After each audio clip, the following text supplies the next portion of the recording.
personal con el derecho. ¿Bien? Entonces, esperen que... Ahí está. Muy bien. Bueno, digamos que desde que existe lo que sería el pensamiento crítico, ¿no? El ser humano, nosotros mismos, siempre fuimos objeto de especulación. Es decir, siempre nos preguntamos de dónde venimos, hacia dónde vamos, o qué es lo que somos, o quiénes somos, e inclusive cuál es el sentido de nuestra existencia. Justamente esos interrogantes sobre el ser humano y de esta reflexión filosófica que podemos llegar a hacer sobre él, surge la disciplina que es la antropología como disciplina. Etimológicamente, la palabra antropología proviene de antropos, ser humano, y de logos, que vendría a ser el estudio o discurso. ¿Bien? Entonces, la antropología vendría a ser este estudio de la especie humana como una parte de la sociedad, desde lo que sería tanto la evolución humana como el hecho de las relaciones con los otros, nuestra relación con el otro, nuestro lenguaje, la cultura, el modo de vida, nuestras estructuras sociales. Todo eso es parte del estudio de la etimología. Ahora bien, si hablamos de antropología, podemos hacer una distinción y podríamos hablar de dos tipos de antropología. Vamos a hablar de la antropología filosófica y la antropología científica.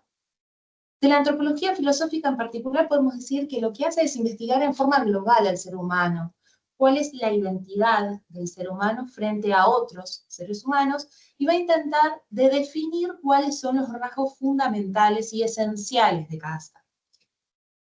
El método de estudio que va a utilizar es el reflexivo, ¿bien? A partir de los datos que son proporcionados por las ciencias sociales. Y esta antropología filosófica surge como una subdisciplina interna a la filosofía que se va a esforzar por todos los medios para poder responder a la pregunta de qué es el ser humano. ¿Bien? Este nivel de autoconciencia que se va a alcanzar a partir de este interrogante va a permitir que podamos afirmar que la antropología filosófica es justamente el pensamiento sobre el ser humano por excelencia. ¿Bien?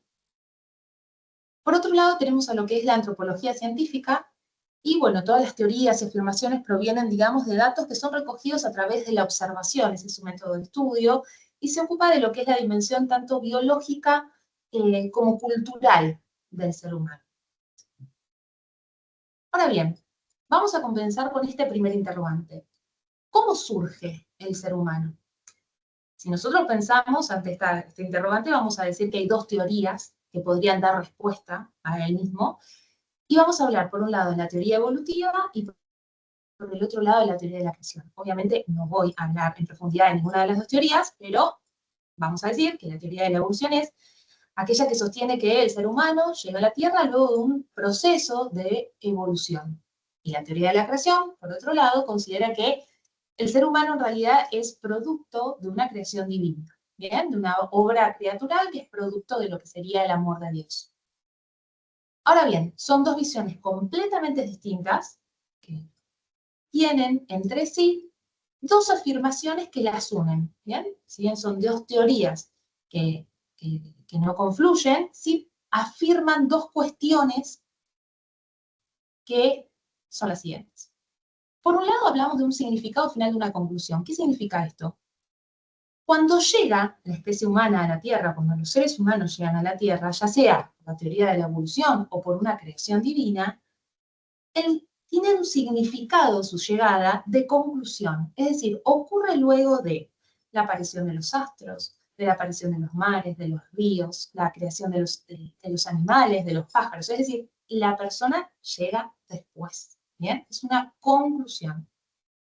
Y por el otro lado, otra de las afirmaciones que van a tener en común estas dos teorías es que la aparición del ser humano, de este ser personal en la Tierra, no solamente significó una modificación cuantitativa, es decir, numérica, sino que además una modificación cualitativa.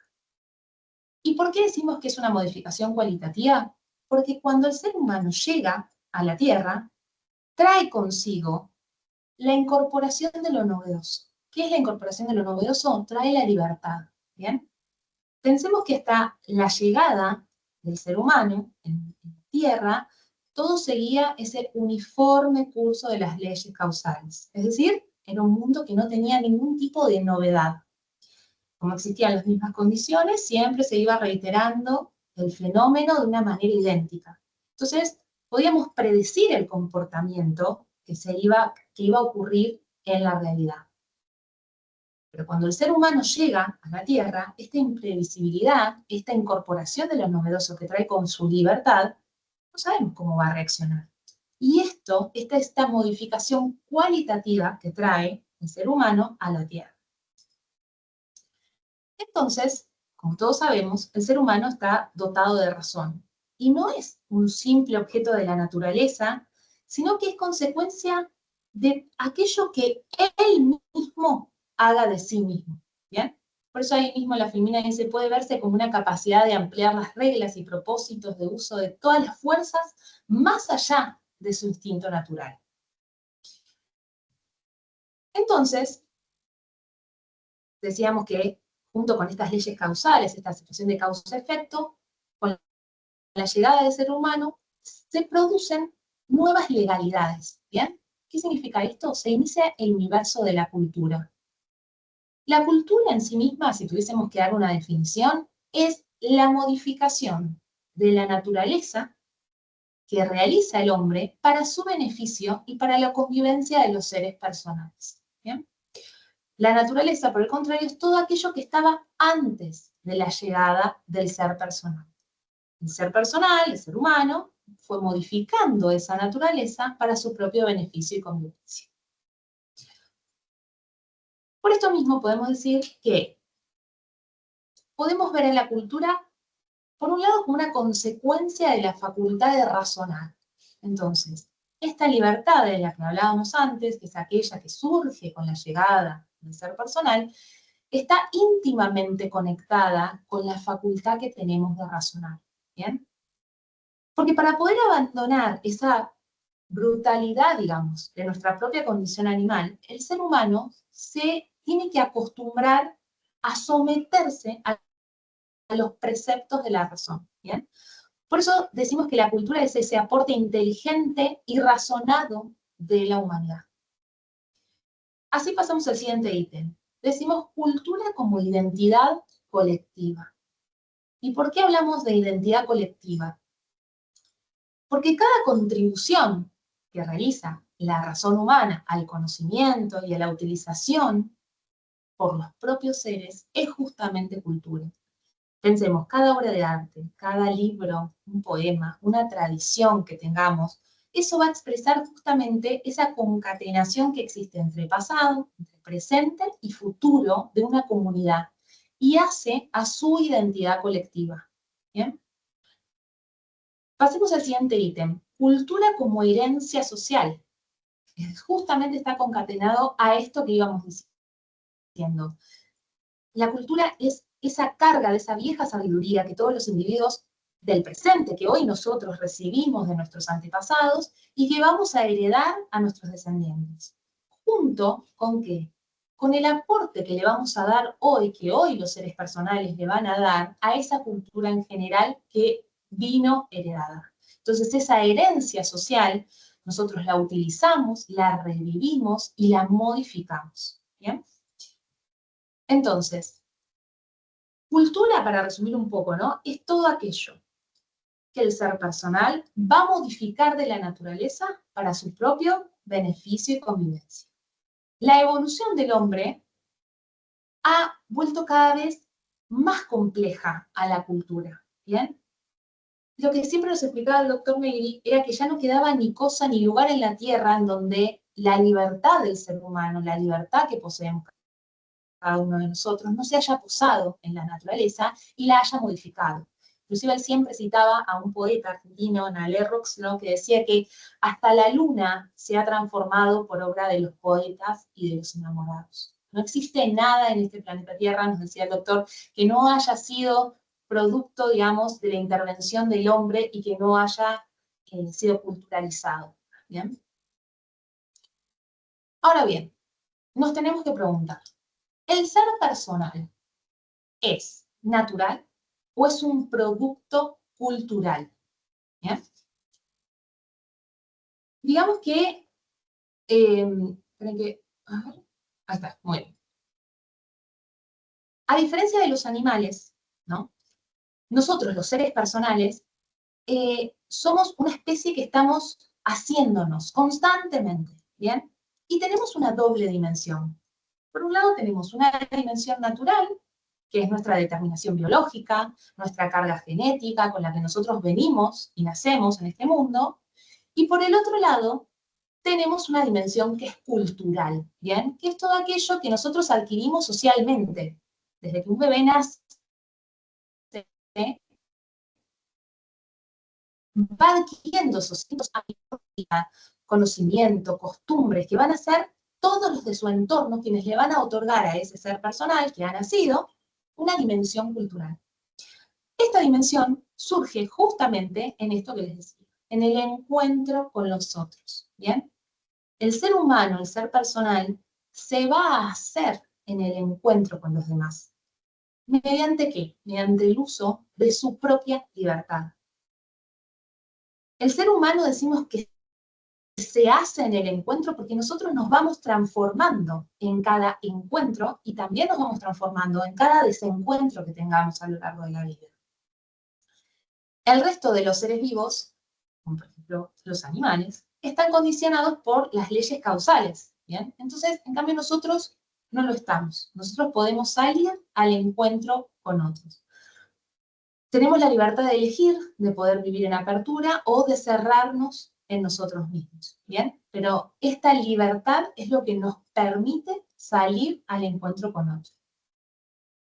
Ahora bien, decimos, ¿el derecho es un producto cultural o un producto natural? ¿Bien? Si damos una respuesta, vamos a decir que obviamente que el derecho es un producto cultural. ¿Por qué? Porque es creado por y para las personas con el fin de ¿qué? De ordenar esa libertad que cada uno de nosotros tenemos. El derecho es justamente una manifestación de la cultura de cada pueblo. Y el ser humano, históricamente, siempre lo que busca es la organización social. Por eso ha inventado a lo largo de la historia distintos instrumentos que sean reguladores de este orden colectivo, como por ejemplo normas religiosas, morales, éticas, que junto con el derecho vayan disciplinando y que nos vayan haciendo unas relaciones en convivencia. Porque piensen que cada uno de nosotros posee esta libertad y que necesitamos una forma de ordenarla, de poder convivir en conjunto. En esta diapositiva lo que vamos a ver son algunas características del derecho como producto cultural, ¿bien? Decimos que el derecho es parte de la tradición. Por ejemplo, pensemos, los días de asueto por motivos religiosos son justamente tradiciones que fueron hechas ley, ¿bien? O cuando decimos que la costumbre social como fuente del derecho. Esos actos repetidos y que son aceptados por toda nuestra comunidad, que con el paso del tiempo se van a transformar en obligatorios, aunque el cumplimiento de esa costumbre concreta, digamos, no se encuentre en una legislación en particular, ¿bien?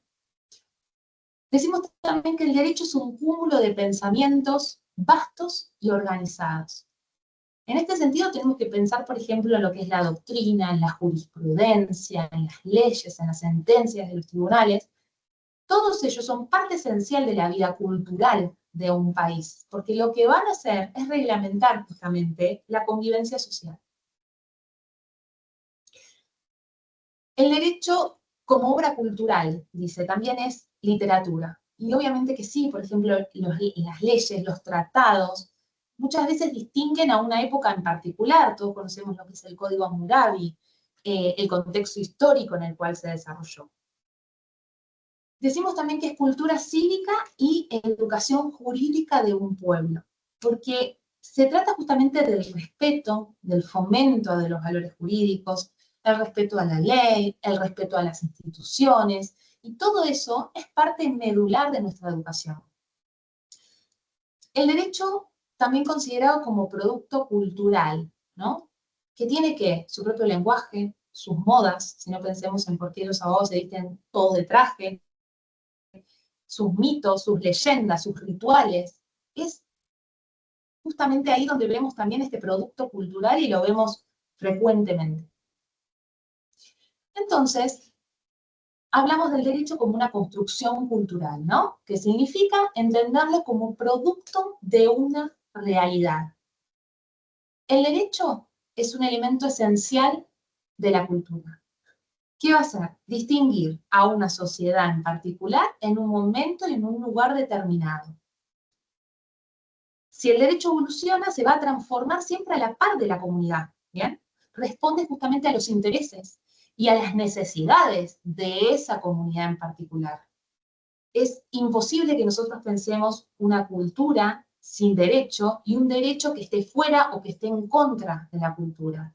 Digamos que es como, el doctor Núñez siempre decía que un texto sin contexto es un simple pretexto, y en realidad es eso, tenemos que entender al derecho como esta construcción cultural en un momento y en un lugar determinado.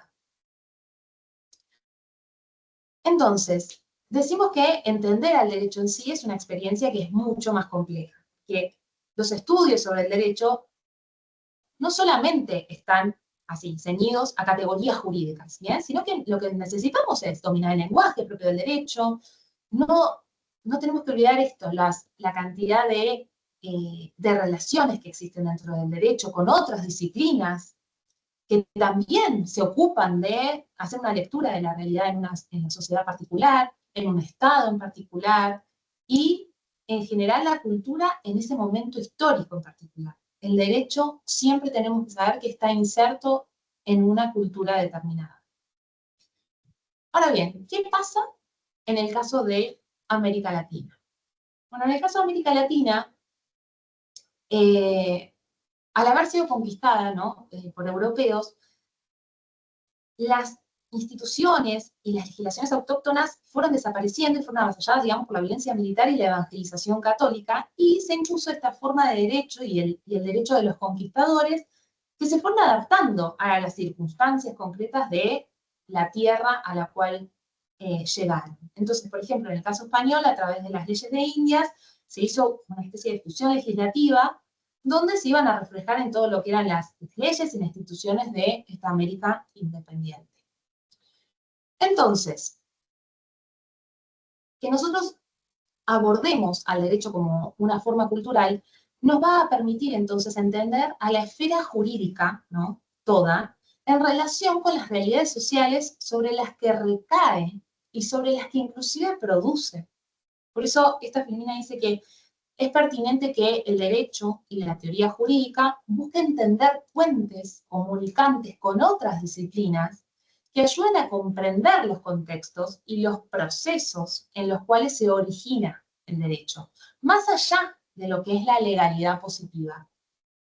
Entonces, es de vital importancia pensar el derecho en contexto, ¿bien? Específicamente en lo que sería el contexto cultural, porque así vamos a poder comprenderlo en esa lógica de funcionamiento que tiene, en sus preferencias y en la universalidad.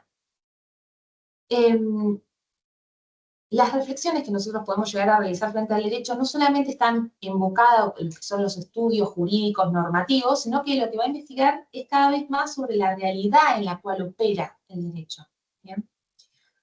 Por eso decimos que el derecho es un constructo cultural que no debe perder de vista la densidad de las relaciones sociales y la complejidad de las relaciones de poder.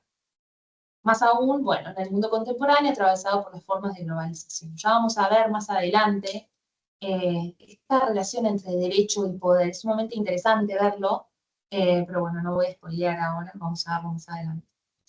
Entonces, esto controvierte lo que sería esta idea tradicional y hegemónica de lo que es el derecho, que lo entiende justamente como un sistema que es cerrado, de normas, y que abandona todo aquello que es externo a él, ¿bien?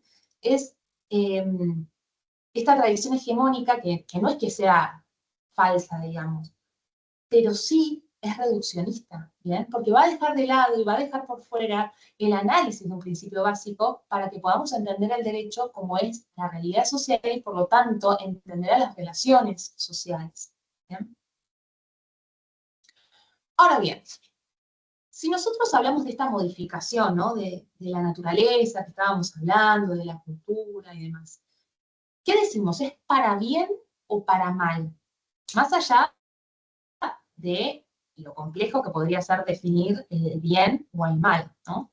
Pero bueno, para poder simplificarlo, ¿no? Para que tengamos esta aproximación al tema, vamos a decir que bueno es todo aquello que ayuda a la realización de la especie humana, ¿bien? O sea, aquello que humaniza. Y malo es aquello que lo lastima, digamos, que lo deshumaniza, ¿bien? En sí misma, la cultura no es ni buena ni mala, ¿bien? Sino que lo importante es comprender lo siguiente, que la percepción que nosotros tengamos de un producto cultural puede variar con el tiempo, ¿bien? Y por eso es necesario que cada uno de nosotros tenga un pensamiento crítico. Sucede que algunas comunidades poseen ciertos factores culturales que para nosotros, en nuestra comunidad, resultan deplorables y que para otras comunidades que tienen otras costumbres no lo sean, como por ejemplo la situación de la mujer en el mundo islámico fundamentalista o la ablación de adolescentes en África. Es esa percepción que se tiene de ese producto cultural. La percepción en sí, como bueno o malo, como decimos, que puede variar en el tiempo, vamos a pensar en la esclavitud. Lo que varía es la percepción que tenemos de la esclavitud. Sin embargo, la condición del hombre era exactamente la misma. Lo que se fue modificando fue la percepción. Y por eso es necesario el pensamiento crítico, para que esa percepción de ese producto cultural, que podemos considerarlo bueno hoy, quizás para mañana sea un producto cultural al que consideremos malo o aberrante. Por eso tenemos que hablar de lo que se llama la ambigüedad de los valores. Si nosotros tuviésemos que hacer dos columnas para poder ponderar, ¿no? el resultado de cada actividad cultural que pensemos, como buena o como mala, tendríamos que sí o sí hacer una tercera columna, que sería esta, la ambigüedad de los valores. Porque justamente son estos, son creaciones culturales que no se puede definir su ubicación por sí misma, sino según el uso que le demos, ¿bien? Puede estar considerado como buena o como mala. Se dice que algo es ambiguo, entonces, ¿cuándo qué? Cuando puede ser interpretado en más de un sentido. Entonces, por ejemplo, me acuerdo que el doctor nos daba este ejemplo en la clase, si un bisturí que se puede llegar a utilizar un cirujano para operar y salvarle la vida a alguien, también puede ser utilizado para lastimar, para dañar o para matar a otra persona, ¿bien? Entonces siempre es dependiendo del uso que se le dé a ese producto cultural. Entonces, si hablamos del derecho, ¿no? En sí, ¿en qué lugar de la tabla colocaríamos al derecho?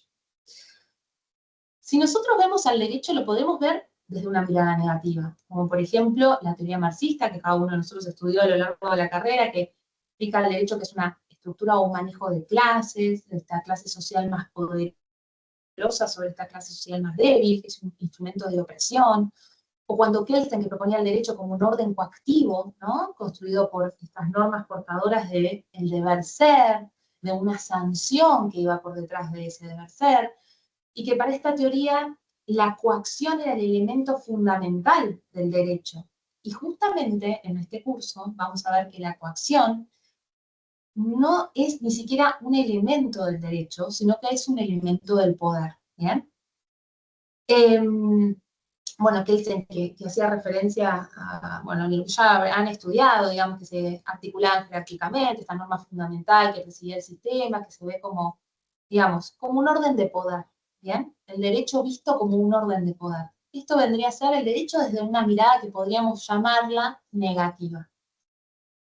Ahora bien, en este curso lo que vamos a buscar y a tratar de alcanzar es de enaltecer los significados positivos del derecho, ¿bien? Vamos a tratar de recuperar esos rasgos universales y permanentes y vamos a buscar cuál es la finalidad sobre la que se construye el derecho, ¿bien? Si pensamos, ¿para qué el ser humano creó al derecho? ¿Bien? Bueno, podemos hablar de distintos fundamentos de la creación del derecho. El derecho es necesario porque somos seres humanos que nos caracterizamos por ser sociables, pero también porque tenemos conflictos, digamos, tenemos esta libertad, somos imprevisibles y necesitamos este derecho que nos ordene y que nos permita convivir. Por eso se dice que somos seres sociales que no podemos prescindir de los demás, pero tampoco podemos por ellos renunciar a la satisfacción de nuestros propios intereses. El derecho es creado por la humanidad para encauzar la libertad, y las personas, debido a esa libertad, pueden actuar bien o pueden actuar mal. Y por eso, la función del abogado es resolver estos conflictos de intereses que se puede llegar a dar a través del derecho. Esta incertidumbre que muchas veces puede llegar a surgir, el abogado, viene a utilizar el derecho para tratar de resolver estos conflictos. ¿Qué es el derecho? Intenta apoyarse sobre dos categorías. Por un lado, tenemos a la ética, y por el otro lado, tenemos al diálogo. La ética es nuestra propia capacidad de asumir valores que le dan sentido a la existencia, que nos permiten ser verdaderamente hombres y mujeres. La ética lo que hace es reflexionar, ¿no?, sobre aquello que está bien, sobre aquello que está mal, nos permite diferenciar justamente lo que es correcto de lo incorrecto, ¿bien?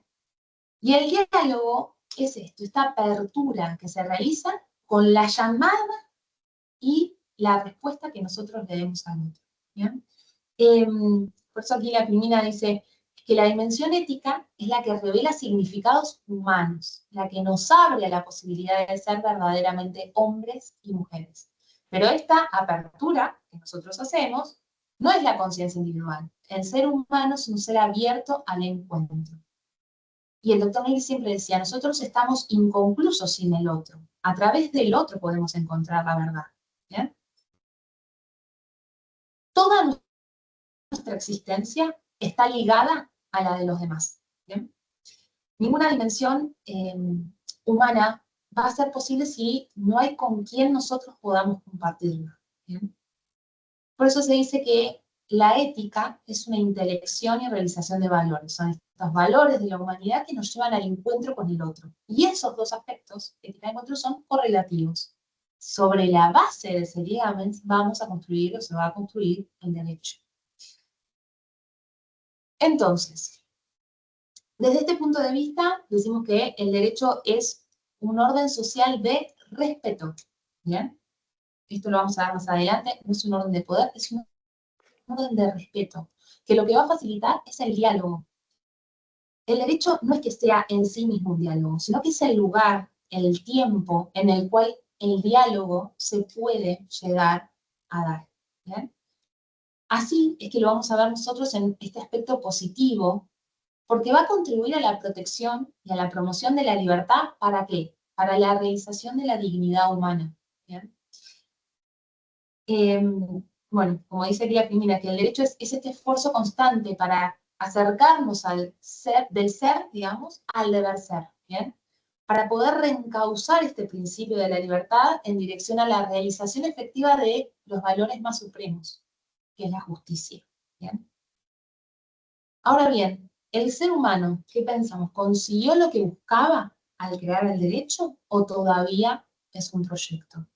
Y este es un interrogante abierto que vamos a tratar de responder todos juntos a lo largo de las clases y que vamos a tratar de dar una respuesta a esta pregunta con la cual, bueno, vamos a tratar de ver y que cada uno de ustedes, si nos quiere aportar, siempre estamos abiertos a que puedan interactuar con nosotros y cualquier duda que hayan tenido de esta exposición o de fuera, nos lo dicen sin ningún problema. No sé si ya llegó Carlos, si estamos con Carlos presente. Hola, ¿No? hola. Hola Carlos, ¿cómo andás? Muy bien, espero que se encuentren bien. Estaba compartiendo pantalla, ahí está. Así que Carlos, bueno, hasta acá llegamos con la exposición de esto. No sé si querés continuar vos. Bien. Perdón, hola Sí, Carlos, Marina. ¿cómo andás? Hola Marina. Sí. Veo que Betty tiene la mano levantada, no sé si era por la consulta que hiciste en el chat No, dice que no hay Sí, dos compañeros profe. Era porque hay 2 o 3 compañeros que no pueden ingresar. Listo, perdón, Betty, no, como veía la mano levantada, digo, capaz que tenías alguna consulta de la clase. Gracias. Bien. Vuelvo a repetir por las dudas, los que no escucharon la clase anterior, no hay restricciones para el ingreso, puede ingresar cualquiera, así que el que intente ingresar y no puede hacerlo es por algún problema de conectividad o algo por el estilo, así que el que se desconecte y vuelve a ingresar. Ahora sí, Carlos, discúlpame. No. Estaban contando, no sé si contaron el tema de cultura. Sí. Sí, Carlos. Hablamos de la cultura, de la modificación realizada por el hombre. Naturaleza y cultura se tocó.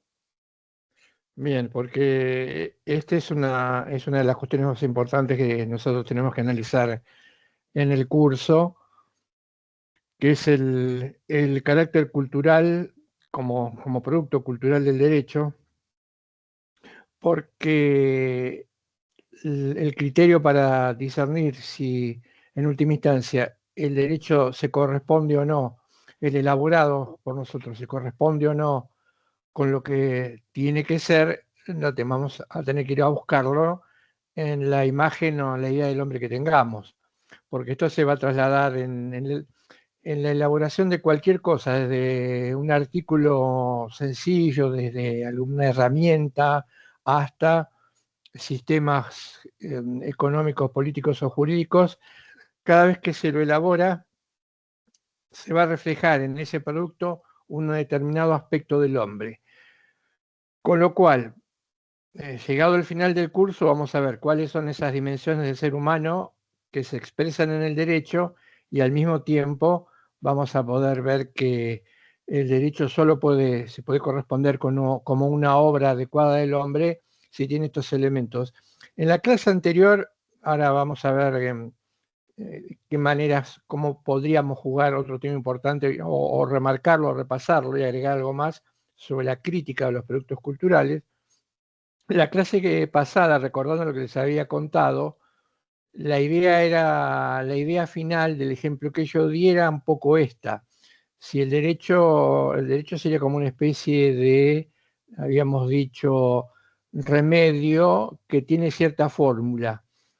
Esa fórmula está determinada muy puntualmente por elementos que se tienen que mezclar o entremezclar al momento de generar el remedio, y que si falta alguno de esos ingredientes, o hay ingredientes que no tienen que ver con la receta original, o ingredientes que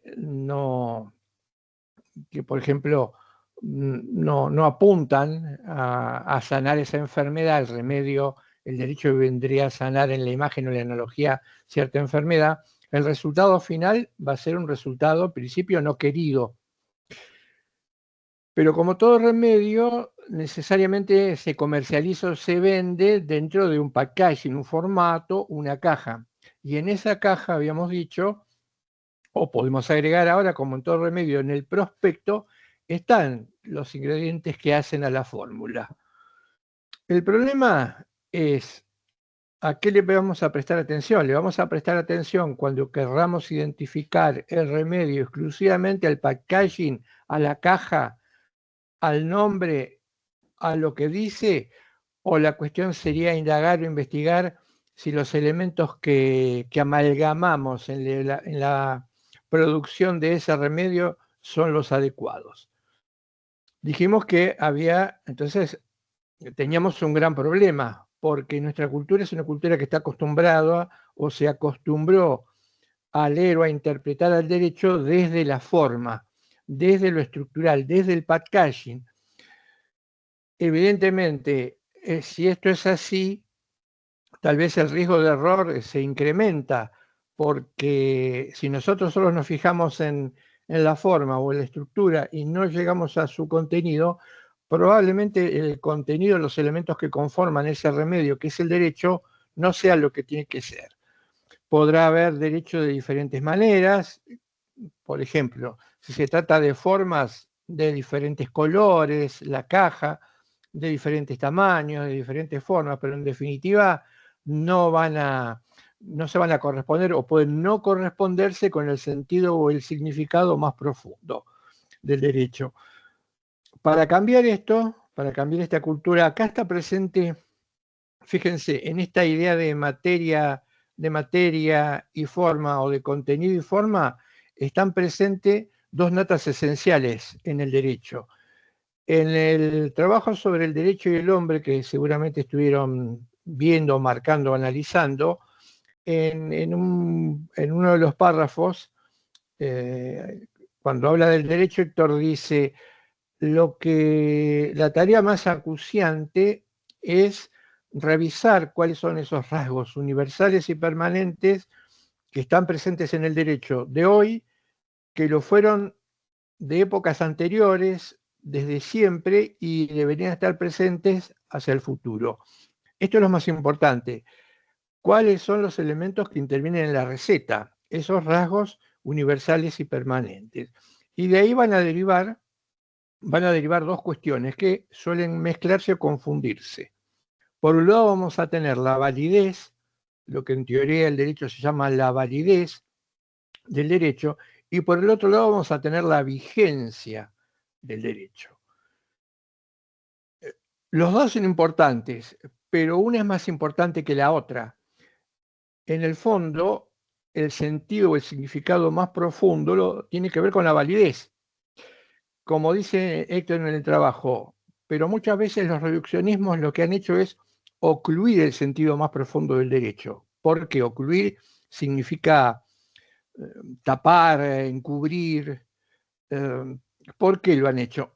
Y porque han pasado o han dejado de lado la validez para centrarse en la vigencia. ¿Qué quiere decir vigencia?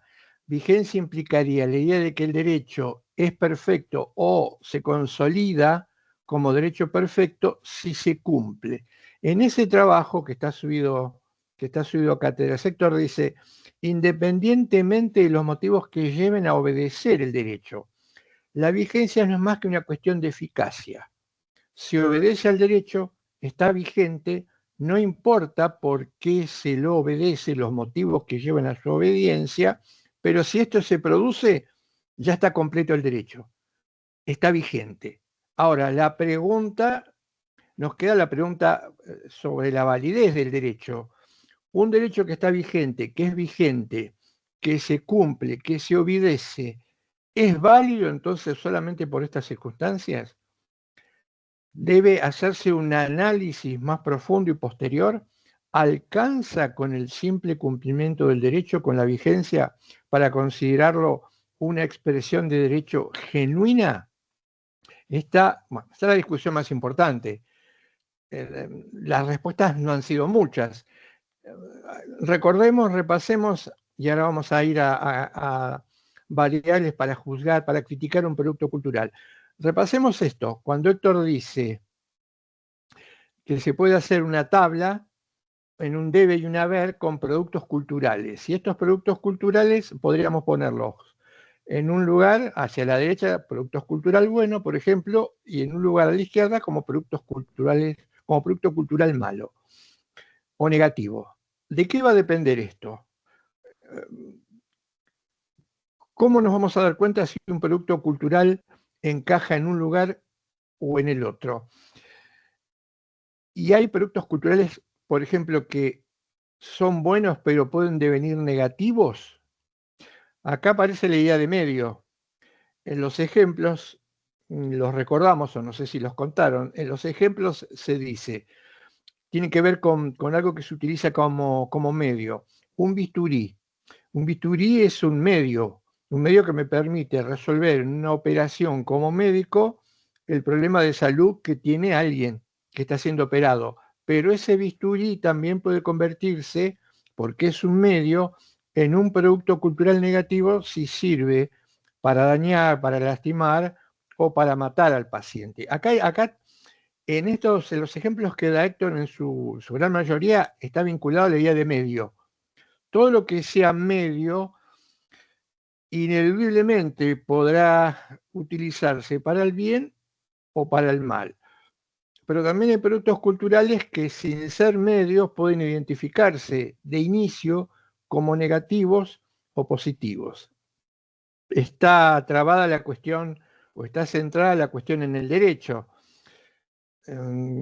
Héctor, lo habrán visto, él dice que hay dos lecturas muy, muy intensas o muy fuertes o muy importantes que le dan al derecho un sentido negativo, que es la lectura que habíamos revisado en las dos primeras clases, la lectura kelseniana, y por otro lado la lectura marxista. La lectura marxista porque el marxismo dice, o los intérpretes de Marx dicen, que el derecho en una sociedad, sobre todo en la sociedad industrial, lo que hace es intentar enmascarar o disimular lo que hace que se mueva a esa sociedad industrial o capitalista.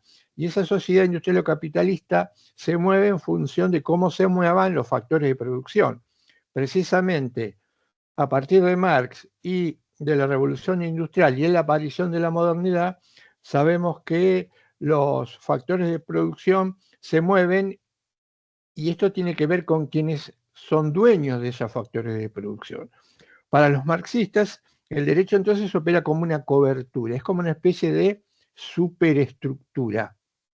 Uno ve el derecho, uno ve un conjunto de reglas que apuntan a la igualdad, un conjunto de reglas que apuntan a proteger el intercambio, pero por debajo de esa estructura formal y rígida que propone el intercambio y la igualdad, aparecen las miserias del capitalismo, tal como fueron contadas por autores que tenían esta manera de ver la realidad. Por eso nosotros vamos a ver un poquito más adelante, pero va a estar dando vuelta en todas las temáticas, está el fenómeno de la opresión estructural. La opresión estructural implica la existencia de reglas, de estructuras, de un sistema que a simple vista no se ve, pero que genera una profunda desigualdad y una profunda opresión.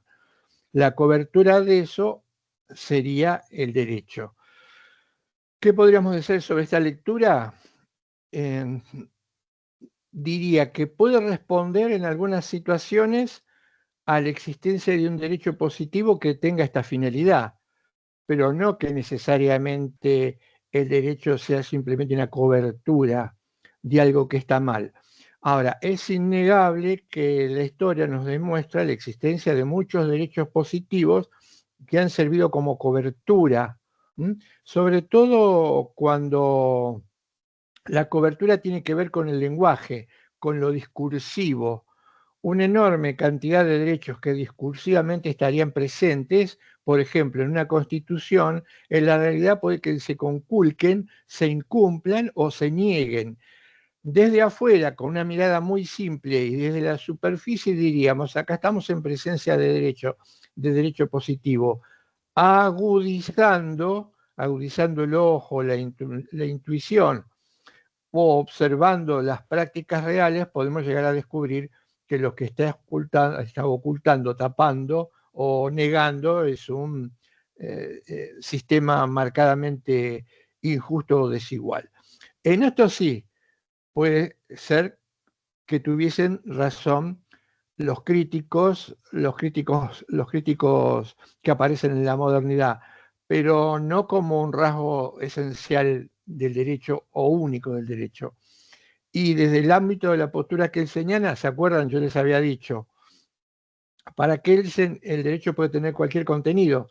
Precisamente, como dice Héctor, el derecho es visto desde el ángulo kelseniano de una manera negativa. ¿Por qué se lo ve de una manera negativa? Y porque básicamente su impulso es la coacción, es la sanción, y es el generar comportamientos, inducir a las personas a generar comportamientos en base a sanciones. En el sistema kelseniano el derecho estaba compuesto por reglas primarias y reglas secundarias. Estas reglas indicaban que debía haber cierto comportamiento, si ese comportamiento no se generaba, las autoridades del sistema tenían competencia para castigar y para sancionar a quienes no la llevaban adelante.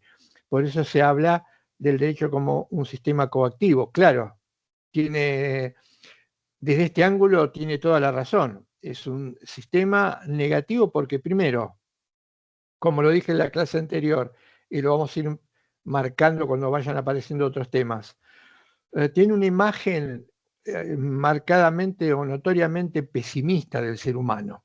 Esto ya lo habíamos analizado en la clase anterior. ¿Por qué una imagen pesimista del ser humano? Y una imagen pesimista del ser humano porque se supone que si el ser humano no es controlado, no es atado, no es maniatado, no es sancionado o no es amenazado para hacer todo esto, no puede actuar o interactuar adecuadamente con sus semejantes. Es manifiestamente una visión muy pobre y muy negativa. Aclaro, no estamos diciendo que el ser humano no pueda generar conflicto, no estamos diciendo que los seres humanos en alguna medida pugnamos en nuestra vida por generar o por advenir de manera positiva a nuestros propios intereses.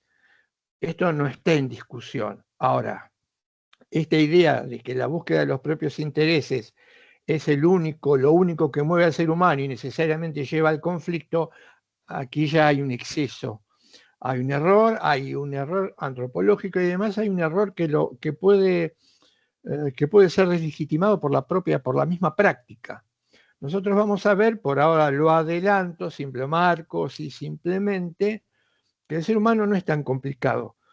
Lo que pasa es que en el ser humano hay tendencias contradictorias por su propia condición, por su propia esencia, tendencias contradictorias, porque somos seres humanos y porque somos seres imperfectos, pero en el juego de estas tendencias contradictorias es donde se libra en cada uno de nosotros una lucha muy fuerte, muy potente, pero la lucha o el intento de llegar a ser humano tiene que ver con estas problemáticas. No se es un buen ser humano de manera natural, no se es un buen ser humano sin conflicto, sin esfuerzo, porque precisamente hay algo que nos llama a abrirnos a los otros, que es algo que deben haber contado recién con el último cuadro, pero también hay algo muy poderoso que obliga a encerrarnos o a cerrarnos sobre nosotros. Cuando al analizar la parte de la dimensión ética del derecho, Héctor dice, en el ser humano hay una esencia, y esa esencia implica que nuestra propia existencia tiende a lograr esta esencia. Esencia y existencia están como una especie de juego ambivalente. El ser humano tiene cierta esencia que no se realiza, insisto, de manera automática, que tenemos que descubrir. Y la propia existencia, mi propia existencia a diferencia de la esencia, sería lo que hacemos en concreto, en la realidad, en la experiencia, en la convivencia, en lo cotidiano. Nuestra existencia pugna por lograr esa esencia. Lo vamos adelantando, dijimos, deben haber contado las dos variables, la dimensión ética y la dimensión dialógica o del encuentro del ser humano. Nuestra esencia es realizarnos en el encuentro, nuestra existencia tiende a eso. El problema es esta tendencia que forma parte de nuestra propia condición a encerrarnos sobre nosotros mismos. Este tema, que es muy interesante ya por sí solo, aparecerá va a aparecer en unas clases. Ahí vamos a analizar nuestra condición humana. Decía, por lo tanto, para la postura que él señala que es una postura negativa, no hay bien y mal. ¿Qué es el bien y el mal? Repasemos un poco esto que creen haber contado hoy al comienzo. ¿Qué es el bien y qué es el mal? Tema complicado, difícil, pero por de pronto una primera conclusión fuerte o interesante. A veces a contracorriente de lo que se piensa, lo que se siente, lo que se dice. Bien y mal son situaciones que se incorporan en el mundo a partir de la cultura y en el juego de mi libertad y la libertad de los demás por propio comportamiento, por nuestra propia acción, por nuestra propia interacción. Bien y mal lo incorporamos los seres humanos en el mundo. Sería como una especie de derivación de lo cultural.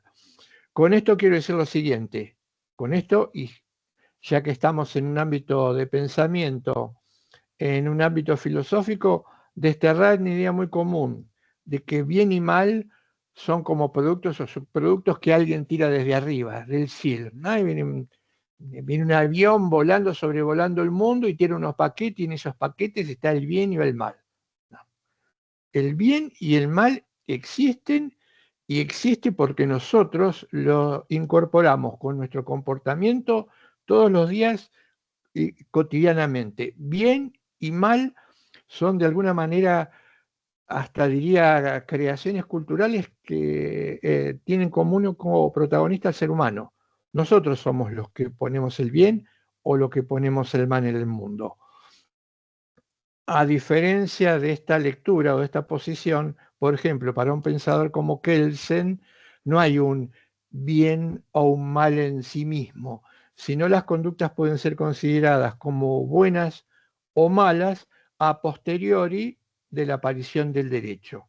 Es lo que en el texto Héctor llama, no hay una mala in se, un mal en esencia, sino que lo bueno o lo humano no es más que el resultado de que las normas jurídicas en Kelsen se refieren a ellas en un sentido positivo o negativo. ¿A qué puede llevar esto? ¿A qué puede llevar esto? Piensen lo siguiente, si no hay un mal o un bien en sí mismo y todo depende de la existencia de reglas que tengan en cuenta esto que consideramos bueno o malo, no existirían los derechos humanos. Para Kelsen, los derechos humanos no existen, como no existirían en esencia ningún derecho propio de la persona. ¿Por qué? Porque esto es el resultado del sistema. Él dice, si existe una regla que sanciona a quien daña o perjudica a un tercero, esto no significa que exista un derecho a no ser dañado o a mantenerse en vida previo a la regla. Kelsen dice, solo si ese derecho o esa norma protege a otro de un daño o protege su vida, podemos hablar en presencia de un derecho. Es posterior. Por eso la idea de derechos humanos es una idea que no tiene entidad en este autor y en otros. Esta es la diferencia entre algo bueno en sí, malo en sí, o algo que puede ser bueno o malo porque el propio derecho lo convalide o lo restrinja. ¿Cómo podemos juzgar un producto cultural? ¿Qué productos culturales tenemos interesantes para juzgar? A mí se me ocurre que más allá, por supuesto, de un sistema jurídico, sería importantísimo juzgar también un producto cultural como como la economía. Un sistema económico es algo que tiene que juzgarse, porque es un producto cultural, no vino volando, no lo implantó un ser divino. Y merece ser juzgado, lo mismo que si se quiere, en un sistema educativo. Fíjense, sistema jurídico, sistema económico o social, sistema educativo, tenemos casi la sustancia de la realidad de cualquier comunidad. No hay algo más importante que no sean estos productos culturales. Y lo importante es que los podamos juzgar. Se puede juzgar. ¿Cuál es el criterio que necesitamos para juzgar un producto cultural? Por ejemplo, un sistema económico. Y acá tenemos que ir vamos a tener que ir con cuidado. Primero que hay que criticarlo. ¿Por qué primero que hay que criticarlo? Porque es un producto cultural, pero es una obra del humano. Entonces, todo lo que el humano hace tiene que ser criticado. ¿Y en base a qué? Algunos dicen, para juzgar un producto cultural como el sistema económico, tal vez tengamos que guiarnos por los resultados. Guiémonos por los resultados para saber si este sistema económico es bueno o este sistema económico malo.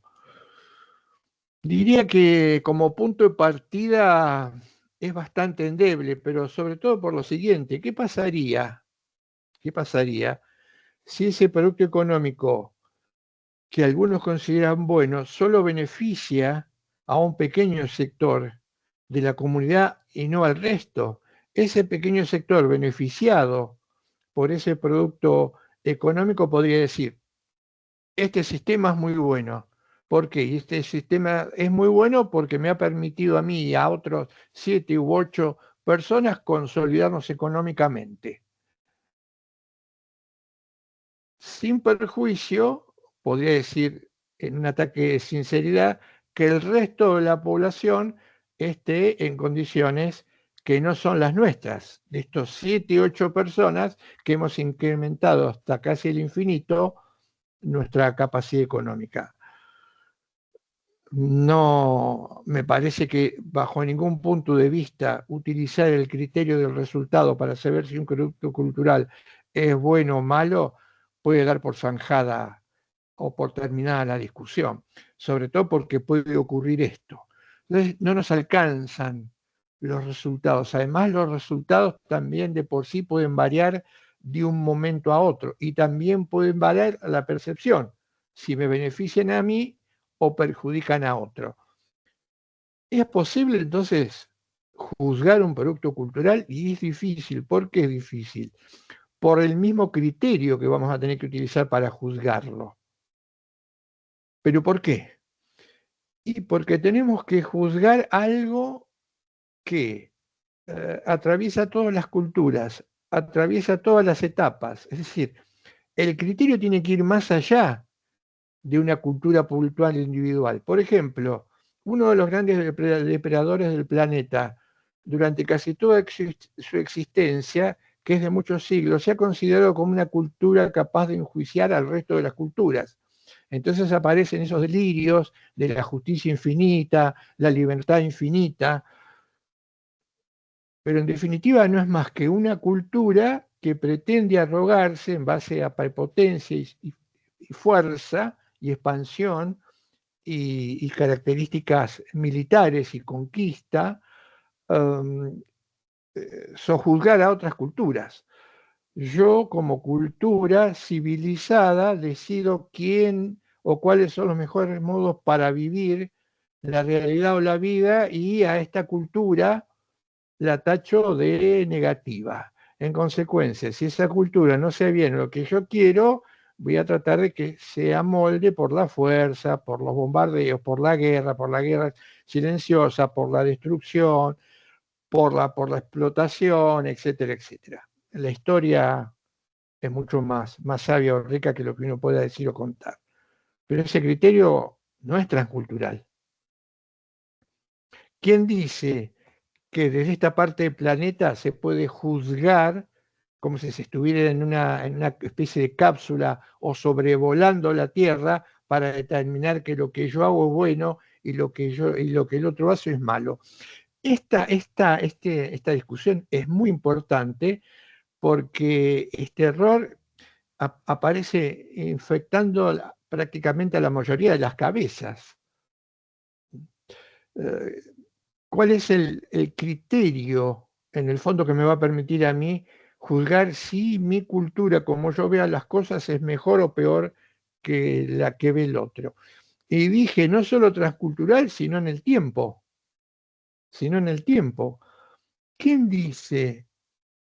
¿Quién dijo que fue mejor, aunque en la práctica o en los hechos esto se llevó a una dimensión práctica? Pero existen en la historia las modernas investigaciones que se han encargado con herramientas y con tecnología muy sofisticada, la búsqueda de culturas anteriores. No digo culturas primitivas porque lo de primitivo tiene un sesgo discriminador. O sea, no hay que hablar de culturas primitivas. porque esto implica discriminar. Con herramientas muy potentes, han descubierto que culturas lejas en el tiempo tenían una composición diferente a la que hoy conocemos. Quiero decir, las culturas que nosotros conocemos de una manera muy fraccionada en Occidente son sistemas culturales patriarcales, donde alrededor del hombre o el varón gira todo. Ha habido culturas en donde esto no ocurría, donde el eje era precisamente la mujer. Culturas que después, por supuesto, han sido invadidas, denostadas, olvidadas, violadas, pero que ya están marcando claramente el hecho de que la cultura que se sobrepone porque elimina a otra no es la mejor. Y así habría un montón de elementos que podrían juzgar para saber que es muy difícil hacer la crítica de un producto cultural. Y entonces la tenemos que evitar. ¿No puede haber crítica de productos culturales? Yo diría que sí, la puede haber. En la medida que ese criterio que podamos obtener, en principio sea un criterio que pueda tildarse de transcultural. Y si se quiere, transplanetario. Cuando digo cultura, a lo largo de la extensión del planeta y también a lo largo del tiempo. ¿Existirá este criterio? Vamos a verlo, vamos a ir tratando de incorporar elementos que nos permitan alcanzarlo, pero esto es clave. Si no es posible obtener un criterio que sea siempre perfectible, pero que tenga estos rasgos, estas características, nada que sea cultural va a poder ser considerado como bueno o malo, con argumentos fuertes o potentes. Vamos a dar una pista, que es la que vamos a ir contando, desenvolviendo, supongo que a partir de la clase que viene o las próximas 2 clases. Tal vez sea posible encontrarlo. ¿Y dónde hay que ir a buscarlo? Y en el único lugar donde podemos ir a buscar un criterio de estas características, en nosotros mismos. Cuando digo nosotros mismos me refiero a la condición humana. ¿Hay algo que esté presente a pesar del tiempo, la evolución, los cambios? ¿Es posible rastrear algo que haya estado presente? Hoy seguramente deben haber visto, cada uno tendrá una respuesta, esa, como dice Héctor, esa lectura dicotómica de cuál es el origen de la realidad o cómo el mundo se hizo real. Esas dos posturas dicotómicas, desde las que creen que el mundo es el resultado de una chispa, de una explosión o de una descarga de energía, hasta aquella lectura en la que nosotros, por supuesto, nos incluimos por una cuestión de honestidad intelectual, que considera que la realidad ha sido el resultado de la existencia de un Dios que ha dado origen a todo lo que existe. Esas son las 2 posibilidades. Héctor dice, no importa, cualquiera sea la que uno elija o en la que uno crea, en definitiva todas van a terminar lo mismo. En eso mismo es que el ser humano aparece en la realidad como cerrando un proceso evolutivo. ¿Y qué es lo que es fundamental e importantísimo? ¿Qué es lo que aparece cuando viene al hombre? En ese trabajo, Héctor dice, lo que modifica la realidad es la libertad. Lo que en el trabajo él va a llamar la libertad creadora. Es decir, hasta que aparece el ser humano, cualquiera sea la explicación, no importa. Como dice él, es una discusión muy importante y que no se puede resolver en un rato, pero sí hay que tener en cuenta desde qué lugar uno puede contar el derecho en función de esta situación. Un elemento de mi situación para contar el derecho son mis creencias sobre el mundo. Y esto lo tengo que tener en claro. Se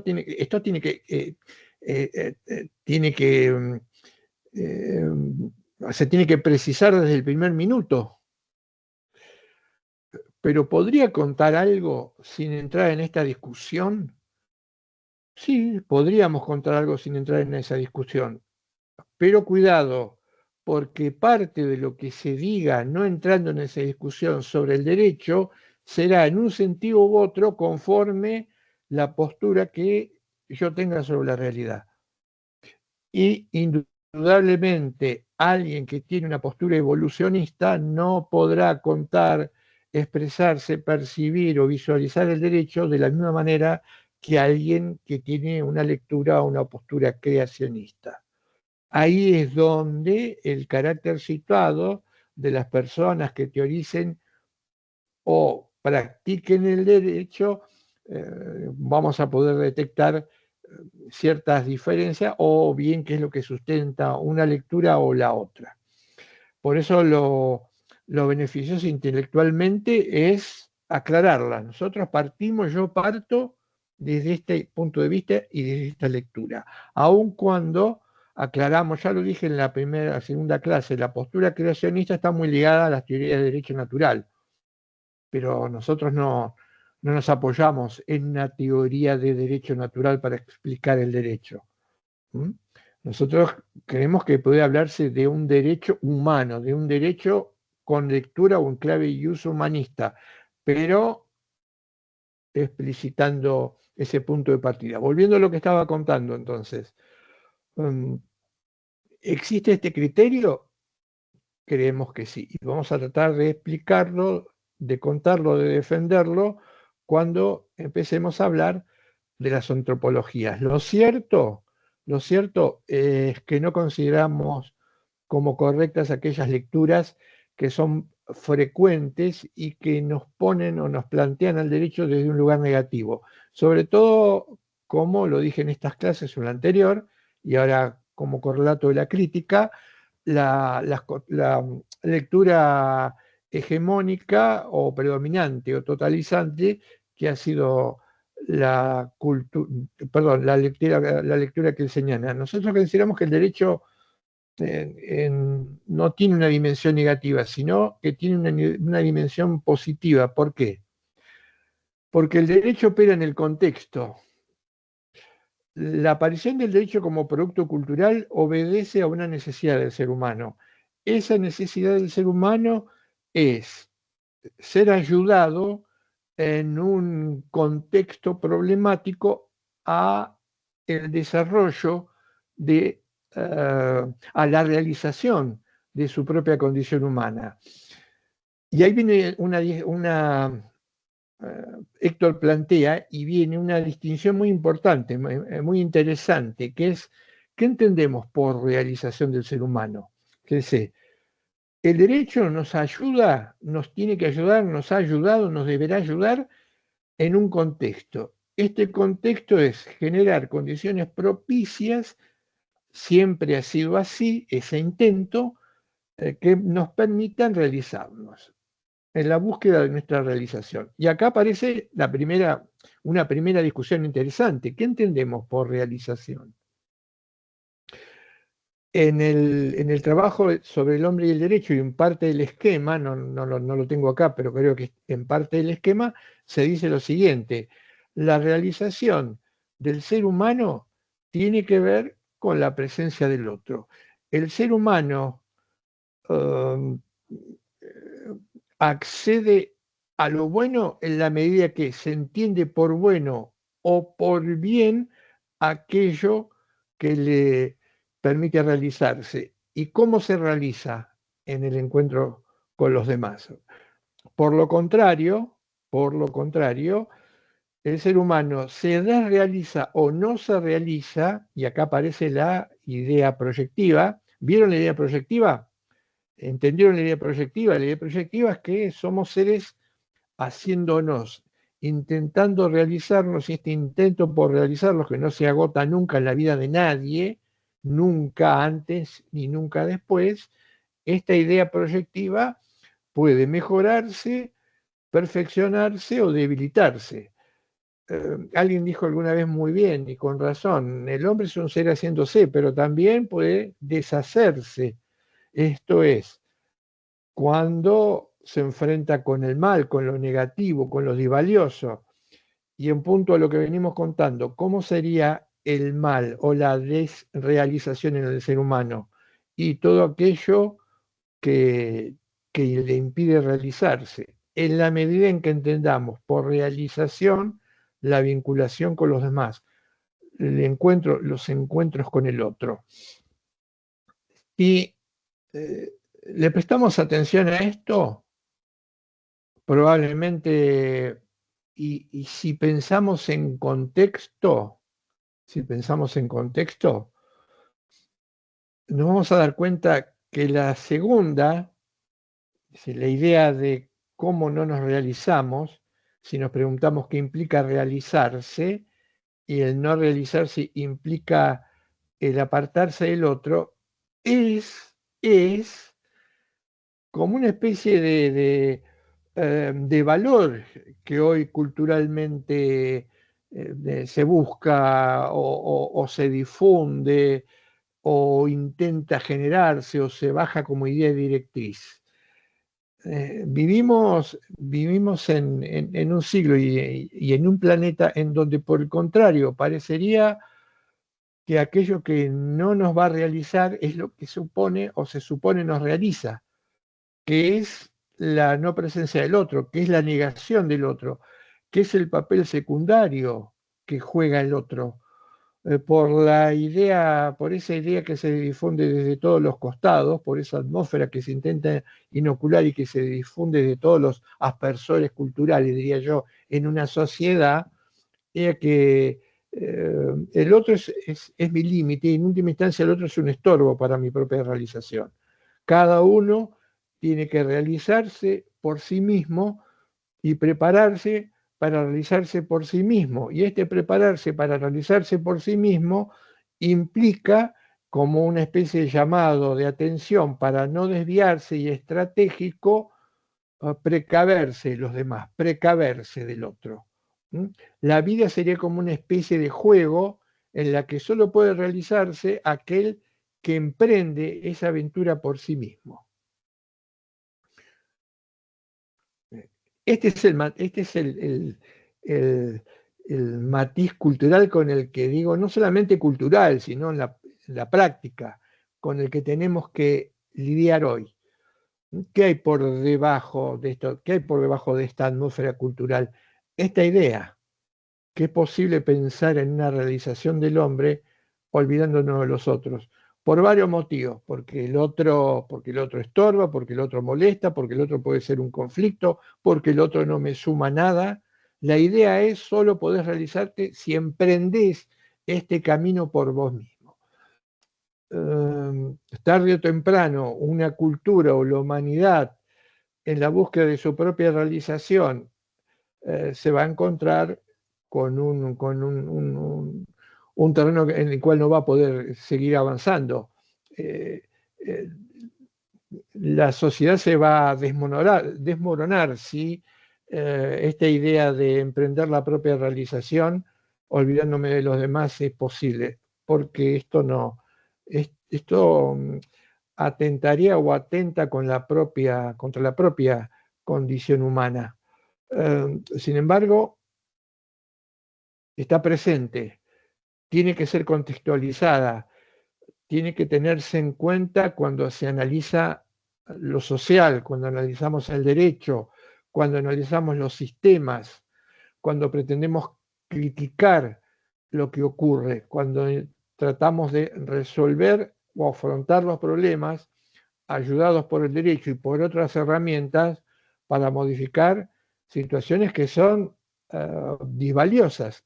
Esto no puede faltar de un análisis, en la medida que ese análisis intente ser algo más que un análisis monocausal, como que suelen ser lo más frecuente, como hablábamos en la clase anterior. Cuando Héctor pone la idea de, sigamos discutiendo sobre esto, que es interesante de lo cultural, cuando Héctor pone el acento en la libertad, ¿qué está queriendo decir? El mundo tiene sus propias legalidades sin el hombre.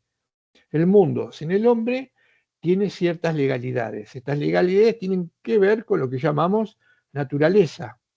Nosotros nos tenemos que dar cuenta, este ya es un llamado que hace la propia Tierra, el propio entorno, el propio cosmos, el propio planeta. Tenemos que darnos cuenta que tiene el entorno tiene leyes que nosotros no pusimos, pero así como no las pusimos, no podemos estorbar el funcionamiento de esas leyes. Y degradar a la naturaleza o al entorno, violentando esas leyes, que son leyes causales, que son leyes que hacen que del día pasemos a la noche automáticamente y permanentemente, y si entrecomillado diría eternamente, porque sin el hombre no hay libertad, simplemente hay repetición, no hay novedad, hay causas y efectos, pero no podemos contravenir esa lógica interna del planeta. Lo hacemos y esto trae como consecuencia, más allá de lo que los niegan, más allá de los que lo niegan porque precisamente lo niegan en función de que la degradación del planeta implica un negocio para unos pocos, no pensar en esto. Fenómenos que son cada vez más acuciantes y preocupantes a nivel climático. Por dar un ejemplo, fenómenos que antes no existían, con una virulencia, y esto tiene que ver con un intento del ser humano en la búsqueda de una ganancia, de un beneficio económico, alterar completamente todo lo diría, no sé si vale la expresión, diría algoritmo del propio entorno de la propia naturaleza. Esta también es una cuestión que hay que tener en cuenta cuando se vea el derecho en contexto. Dice Héctor, entonces hay cierra ese trabajo diciendo lo siguiente, o volviéndolo del inicio, hay dos variables para pensar el derecho como producto cultural, que son el ser personal y el derecho mismo como resultado o como creación cultural por parte del hombre. Cuando les decía, es difícil juzgar los productos culturales, digo, sí, resulta difícil juzgar un producto cultural, pero en la medida en que nos damos cuenta que los resultados no pesan al momento de hacerlo, si la condición humana, entonces el derecho empieza a verse o a mirarse de una manera distinta. Nuestra perspectiva, como para ir haciendo una especie de balance y de cierre, nuestra perspectiva, creo que esto que es importante, no es algo que venga, que aparezca como algo novedoso, o que pretendamos decir que vamos a mirar al derecho como nunca se lo miró, o tenemos una fórmula que hace que el derecho aparezca sea distinto y por eso mejora a otras. No, como dice el propio Héctor, lo que nosotros tenemos que hacer es, primero, descubrir cuáles son esos rasgos universales y permanentes que han estado presentes en todas las culturas desde que el hombre pisa la tierra y que precisamente han dado lugar, entre otras respuestas o mediaciones a los problemas que tenemos por vía del derecho. Simplemente eso, revisar esos rasgos universales y permanentes. ¿Qué pasó con esos rasgos universales y permanentes del derecho? Pasó que en algún momento y por circunstancias aleatorias y culturales, esa lectura que había sido pacífica, esa lectura que había sido una lectura adecuada, que había que iba lentamente incorporando cambios respecto a la condición humana y trasladándolas al derecho, hace crisis. El hombre entra en una crisis muy profunda y arrastra en esa crisis muy profunda de identidad y de comprensión de sí mismo a los productos culturales. Entonces aparece la modernidad. La modernidad genera una crisis profundísima en todos los ámbitos de la existencia y uno de los ámbitos más dañados fue el derecho. Por eso, esos rasgos universales y permanentes que nosotros no inventamos, simplemente dice Héctor, hay que repasarlos, hay que volver atrás. Hay que recuperar esos rasgos, se destiñen, se pierden, se invisibilizan, se desconocen, dando lugar, no es que desaparezca el derecho, dando lugar a una nueva cultura que bajo el acápite de derecho oculta o tiene formas de relación social que con el derecho no tienen nada que ver. Eso es lo más urgente. Eso es lo más urgente. Más allá de que sea importante, más allá, creo yo, de que sea importante saber qué es un artículo, saber qué es una norma, saber qué es un código, saber qué es una constitución, lo más importante es redescubrir esos rasgos universales y permanentes. ¿Por qué? Iba a decir, corremos el riesgo. No, no es que corramos el riesgo. Ya estamos en el riesgo. Hace mucho que estamos en el riesgo. Pero digámoslo así, corremos el riesgo de hacer la mitad del trabajo. ¿Cuál es la mitad del trabajo? Y darle forma a algo, pero que el contenido no tenga nada que ver con aquello que lo contiene. Quiero decir, olvidarnos de que la propuesta del derecho es una propuesta que como objetivo tiene no ocluir la condición humana para fijarnos exclusivamente en las formas de expresión. Este es el gran mal todavía presente en la edad moderna. Prestar la atención exclusivamente a las formas. Es cierto, las formas vehiculizan una idea que es la del derecho, pero el problema es que nos hemos olvidado de esa idea que debería vehiculizar al derecho para centrarnos exclusivamente en lo formal, en la forma, al estilo kelseniano. Con esto olvidamos esos rasgos universales y permanentes que no pueden faltar en ninguna propuesta, sobre todo si del derecho se trata. Y esto explica por qué lo hace Héctor también en un trabajo muy interesante que vamos a ver más adelante, y que da lugar o origen al escepticismo, a una lectura escéptica. ¿Qué es una lectura escéptica de la realidad? Una lectura escéptica de la realidad, sentido negativo, es aquella lectura que descree de las posibilidades del ser humano. En un sentido negativo, porque el escepticismo que tiene que ver con los orígenes del pensamiento como duda es saludable. Esto lo dijimos, dudar es importante, pero también hay como una especie de deslegitimación de la duda como inicio del pensamiento, cuando la duda tiene exclusivamente una faz negativa o destructiva. Los escépticos desplazan la idea de validez que tiene que ver con la dimensión ética del ser humano, como dije hoy, por la idea de vigencia. Con esto se cierra el circuito. Y estamos inmersos en una imagen negativa del derecho. Y la explicación de una imagen negativa del derecho ayuda a lo que yo les decía en la clase anterior. Podríamos hacer, es interesante hacer como una especie de test o de prueba. ¿En qué consistiría este test o prueba? Presentar un problema social, algo que nos pasa a nosotros o lo que le puede pasar a otro, y ver y pedir que esa persona, el grupo, un grupo, lo que sea, le intente dar una respuesta. Y esa persona o grupo puede estar o no tener formación jurídica.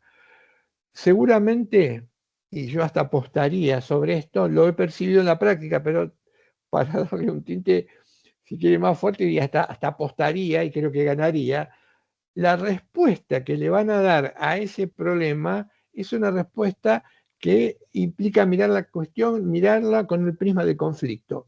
Y mirar un problema con el prisma del conflicto implica sacar rápidamente como única herramienta en la discusión la sanción, la coacción o el castigo. Es muy simplista los análisis que se hacen de los problemas que tenemos. Y si les prestamos un poquito de atención, vamos a ver que en general las respuestas vienen de la mano de la sanción, de lo coactivo.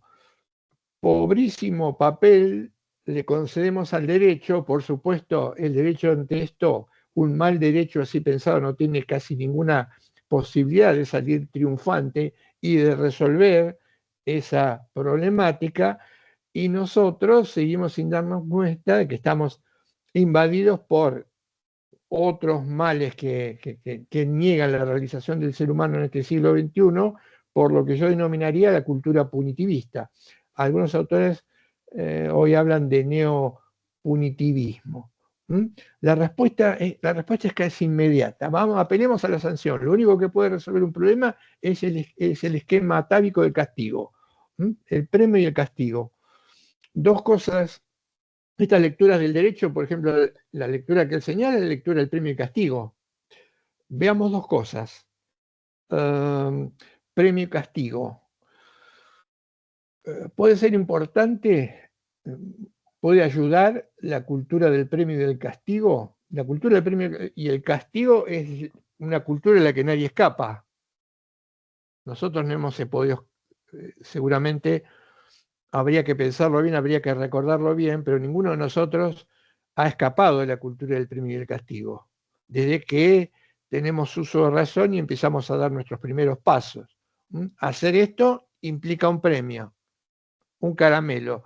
Hacer esto o dejar de hacer esto y seguir haciéndolo implica un castigo. Bajo esa matriz de caramelo y castigo, en mayor o menor medida, lamentablemente, nos hemos ido desarrollando. Y esto ha querido inocularse como parte del derecho, la matriz del premio y el castigo, y hoy sigue existiendo la matriz del premio y el castigo. Yo haría la siguiente, para quitarles el lastre negativo al derecho, ¿no? Para empezar a quitarles ese aspecto negativo que aparece por todos lados. Yo diría lo siguiente: recuerdo una nota de uno de los textos de Héctor, en donde él citando a un papa, no recuerdo ahora, después me voy a fijar, voy a volver a releerlo, dicen lo siguiente: es probable que una sociedad que pueda estimularse a una sociedad a hacer ciertas cosas exclusivamente a partir de premios y castigos, pero en definitiva, si una sociedad solo actúa en base a estas variables, podemos decir que su desarrollo o la parte más importante, que es su desarrollo moral y ético, prácticamente no existe. Pero además, agregaría yo, hay un factor importantísimo, que es la pérdida de libertad. ¿Por qué? ¿Qué quiere decir la pérdida de libertad? ¿Por qué es tan tremendista? Porque es una pérdida de libertad. ¿Por qué pérdida de libertad? Porque cuanto más premios y castigos están presentes en nuestra propia vida, esto nos lleva, si se quiere, a actuar casi de manera automática. Es decir, si no hay premio o no hay castigo, no me muevo. Si hay premio, me muevo. Si hay castigo, no me muevo. O si hay castigo, me muevo. Si el movimiento, esa pérdida de libertad que lleva exclusivamente a movernos, inducidos por el premio o por el castigo, es un cercenamiento brutal de nuestra libertad y, por supuesto, de nuestra dignidad.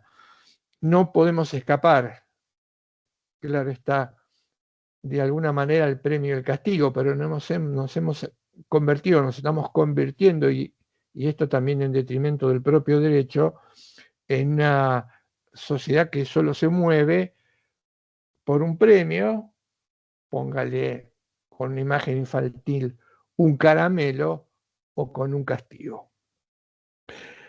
Bien, esto entonces, para cerrar, algún breve apunte de lo que ya estuvimos o se estuvo viendo en la clase de hoy. Les recomiendo, por ahí lo podríamos traerlo a colación o charlarlo, discutirlas el miércoles. Hay un esquema, una guía conceptual en la parte esta, y en ese esquema o guía conceptual está formada por preguntas. Fíjense, denle una mirada y piensen o qué podrían decir o qué les sugiere alguna de esas como respuesta a alguna de esas preguntas. Podríamos hacer esto, retomar el miércoles, además de seguir con el tema, este esquema o esta guía conceptual. Si tienen alguna pregunta, alguna duda, están los materiales, está el esquema que se vio hoy, también hay unas notas de Catherine interesantes que trabajan el texto de Héctor, donde él habla sobre el hombre y el derecho. ¿Vamos bien hasta acá? Espero que se haya entendido. Y nos estaremos viendo el miércoles. Continuamos. Habíamos tenido un pequeño problema que era la falta de tiempo.